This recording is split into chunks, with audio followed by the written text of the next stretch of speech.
श्री स्वामी समर्थ. स्वामी भक्त हो, स्वामी अक्कलकोटीमध्ये आपला स्वागत आहे. परमेश्वराचे सगुण साकार दर्शन घडण्यासाठी भक्ताच्या कुंडलीत भाग्ययोग उमटावा लागतो.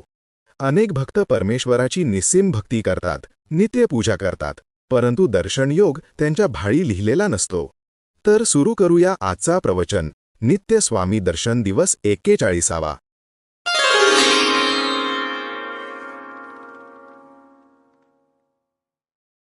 रावजी स्वामींचा अनेक जन्मभक्त आहे. स्वामींच्या सहवासात म्हणजे स्वामी जेव्हा श्री नृसिंह सरस्वती अवतारात वावरत होते तेव्हा रावजीच्या आईवर स्वामींनी कृपा केली होती. आणि मुख्य म्हणजे स्वामींनी रावजीच्या पूर्वजन्मातल्या स्मृती जागृत करून ह्या घटनांची आठवण करून दिली. हे भोवती जमलेल्या हजारो लोकांनी पाहिले आणि त्यांनी स्वामींचा जय जयकार करायला सुरुवात केली. लोकांनी स्वामींच्या नावाचा जय जयकार श्रीकृष्ण दत्तात्रेय नृसिंह मुनी असा केला.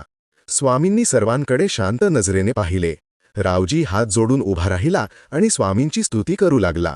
दत्तावधूत योगीश्वर श्री नृसिंह सरस्वती मुनी हेच आहेत याची त्याला खात्री झाली. स्वामींच्या मुखातून अचानकपणे शब्द उमटले. रावजी, तुला 3 मुले आहेत. त्यातला थोरला उत्तम सदाचारी आणि वैदिक धर्माचे पालन करणारा माझा भक्त होईल. त्याला मी पुढे दक्षिणेत निश्चित दर्शन देईन. तुझा दुसरा मुलगा अतिशय नम्र वृत्तीचा थोर शिवभक्त होईल. सर्वांवर प्रेम करेल. त्याला माझे आशीर्वाद आहेत. परंतु तुझा तिसरा मुलगा वामन हा गुरुसंप्रदायाचा प्रसारक होईल.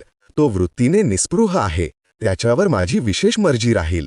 तोच आमच्या लीला ग्रंथामधून लोकांपर्यंत पोहोचवेल. तो मोठा कवी आणि मुख्य म्हणजे माझा परमभक्त होईल. रावजी, तू भाग्यवान आहेस. तुला 3 मुले, 3 मुखे आणि त्यांचे 6 हात जगाचा उद्धार करतील असे माझे तुला आशीर्वाद आहेत.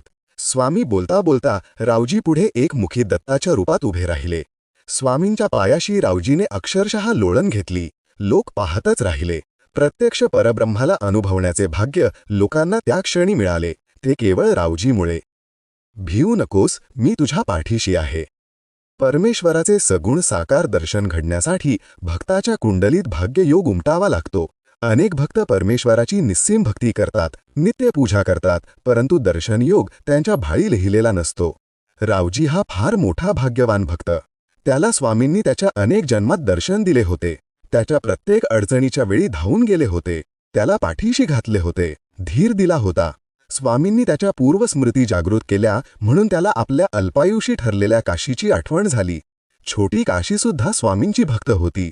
हे जग सोडून जाताना तिच्या तोंडी एकच मंत्र होता, दिगंबरा दिगंबरा श्रीपाद वल्लभ दिगंबरा.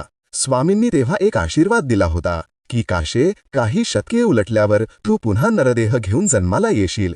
तेव्हा तुले 3 मुले होतील. त्यातला धाकटा माझ्या चरित्राचे गुणगान करेल. रावजीला हे आठवले. आपली पत्नी ही पूर्वाश्रमीची काशीच आहे ही संगती त्याला लागली. रावजीचा ऊर भरून आला.